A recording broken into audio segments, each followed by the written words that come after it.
This is a story about hope, about perseverance, steadfastness, love, and heartache. It is a story from another age, about different nationalities who built the mightiest cotton manufacturing city in the world. It's a story how they struggled to survive, to gain a foothold in a new land. It's a story about life and death, about economics and wealth, and about religion. It's an American story. It's about the English, the Irish, the French Canadians, and other groups who struggled to build the city. And although Fall River's golden age is gone, it is good to look back and remember the past.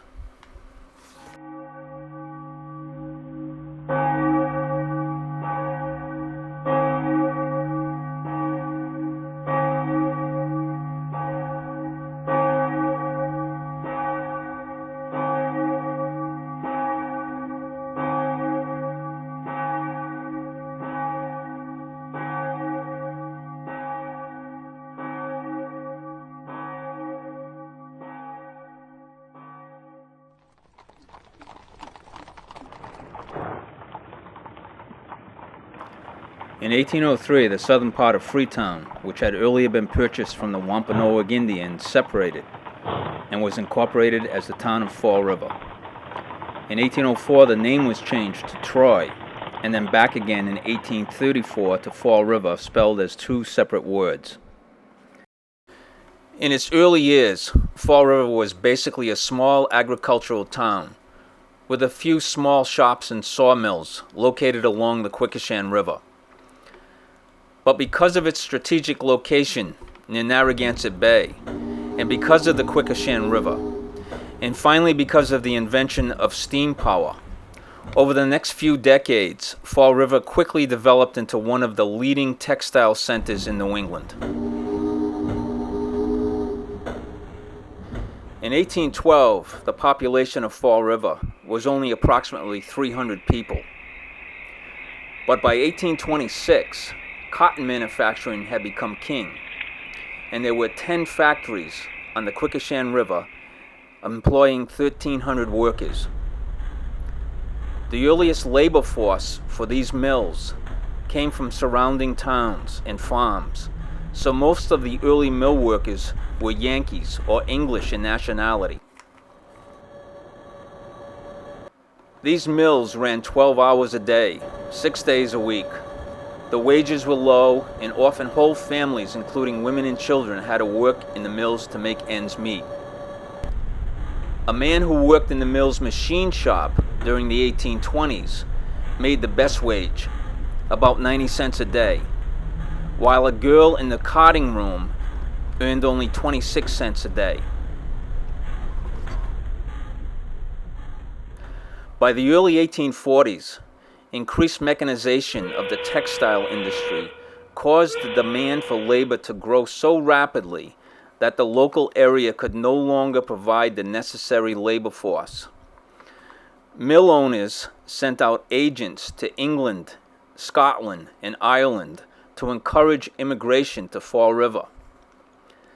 So by 1845, Irish and English workers made up the majority of the labor force in Fall River. About 1/3 of Fall River's population was employed in the manufacturing of cotton, but the town also had a nail factory and a foundry. Also, 90 residents worked on whaling ships. The local granite quarries also provided employment.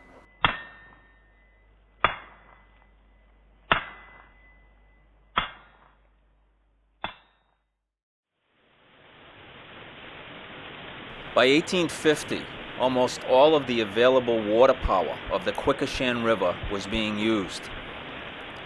Steamboat transportation was also greatly improved during this time period. And in 1847, the Bay State, the first of the famous Fall River Line steamers, was launched by the American Print Works.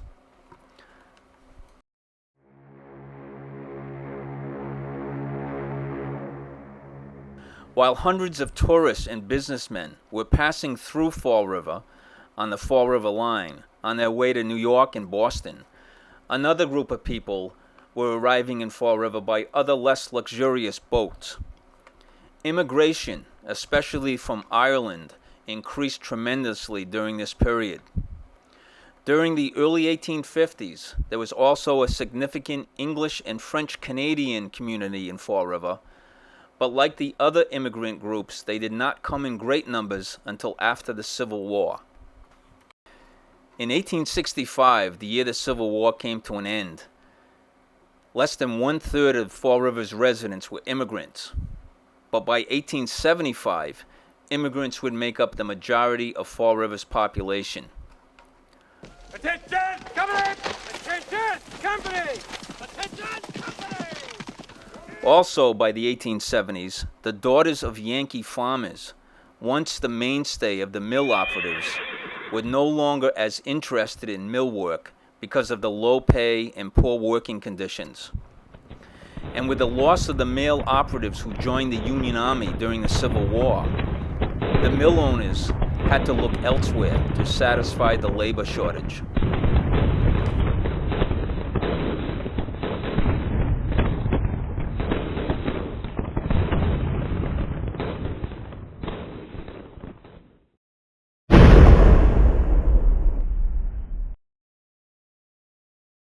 Mill agents were sent now to Canada and back overseas to England and Ireland to encourage families to immigrate to Fall River.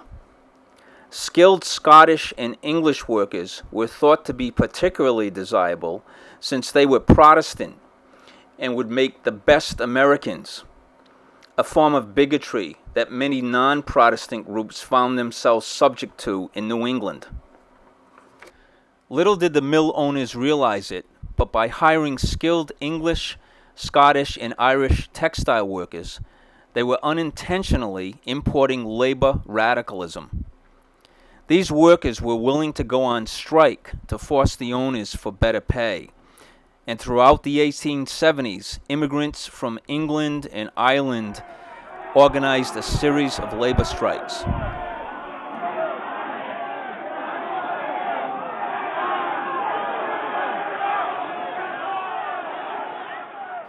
Into this mix came the French Canadians from Canada.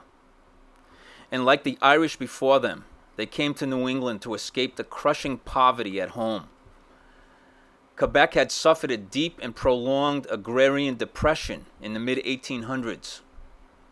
And now 25,000 French Canadians sought a new life across the border in New England's booming mill towns. Those who came to Fall River joined a workforce that was made up predominantly of immigrants from England and Ireland.